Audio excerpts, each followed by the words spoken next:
नमस्कार। जब हम प्रोग्रामिंग करते हैं ना तो सबसे बड़ा चैलेंज होता है ढेर सारे डेटा को ऑर्गेनाइज करना। तो आज हम पाइथन के दो सबसे कमाल के टूल्स को समझने वाले हैं, लिस्ट्स और डिक्शनरीज। चलिए देखते हैं ये क्या है और कैसे काम करते हैं।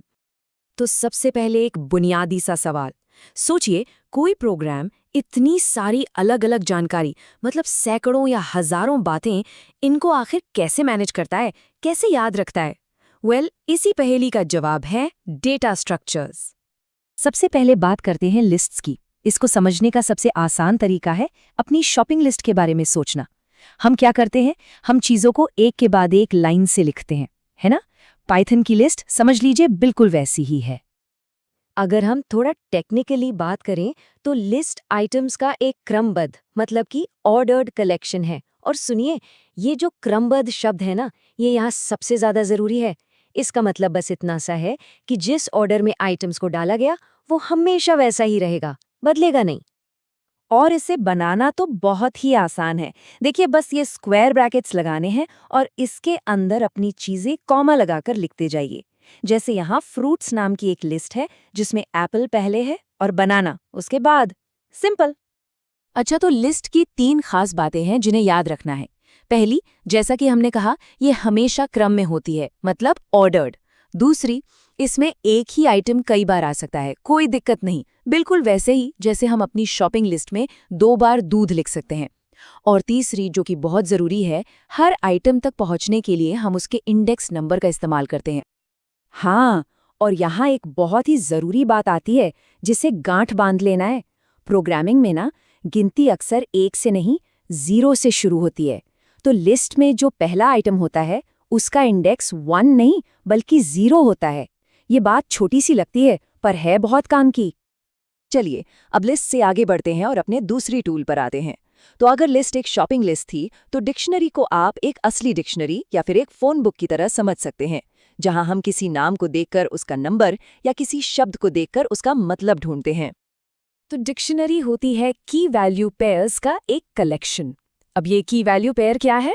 आसान भाषा में हर जानकारी यानी वैल्यू के साथ एक लेबल या की जुड़ी होती है।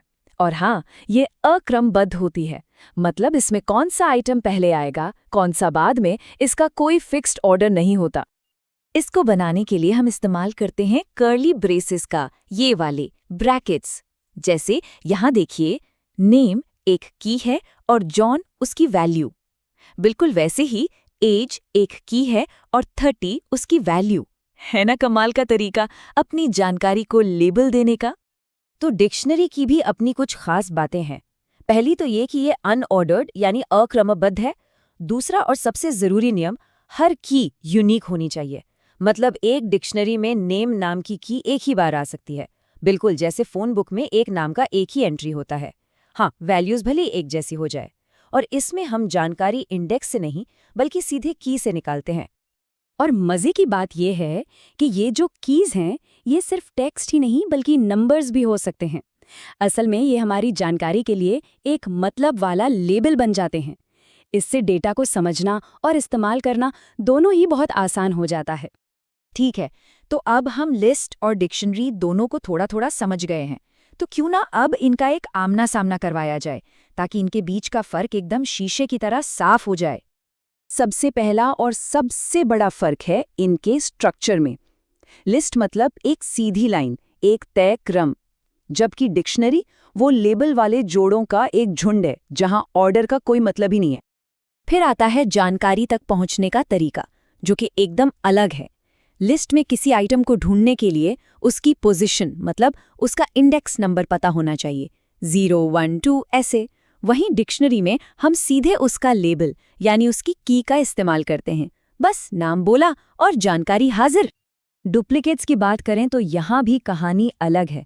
लिस्ट में आप एक ही चीज को 1000 बार भी डाल दें, उसे कोई फर्क नहीं पड़ता। लेकिन डिक्शनरी में हर की का अपना एक अलग वजूद होना चाहिए, बिल्कुल एक यूनिक आईडी कार्ड की तरह। वो डुप्लीकेट नहीं हो सकती। और आखिर में इन्हें बनाने का सिंटैक्स। देखने में ये एक छोटा सा फर्क लगता है, पर है बहुत जरूरी।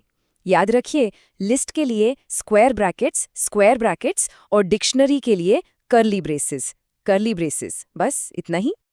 तो अब सबसे बड़ा सवाल कि आखिर कब लिस्ट इस्तेमाल करें और कब डिक्शनरी। इसका जवाब इस बात पर निर्भर करता है कि हमें काम क्या करना है। ये बिल्कुल वैसा ही है जैसे सही काम के लिए सही औजार चुनना।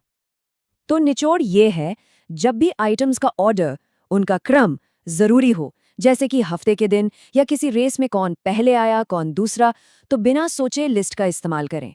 और जब जानकारी को लेबल लगाकर एक साथ रखना हो, जैसे किसी इंसान की पूरी प्रोफाइल, नाम, उम्र, शहर, तो वहां डिक्शनरी से बेहतर कुछ नहीं।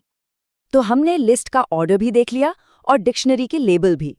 पर जरा एक पल के लिए सोचिए, क्या होगा अगर किसी प्रोग्राम को दोनों चीजें एक साथ चाहिए हों? मतलब उसे ऑर्डर भी मेंटेन करना है और हर आइटम को एक लेबल भी देना है। ये एक मजेदार सवाल है ना? और यही सवाल हमें पाइथन की और भी गहरी दुनिया की तरफ ले जाता है। इस पर सोचिएगा जरूर।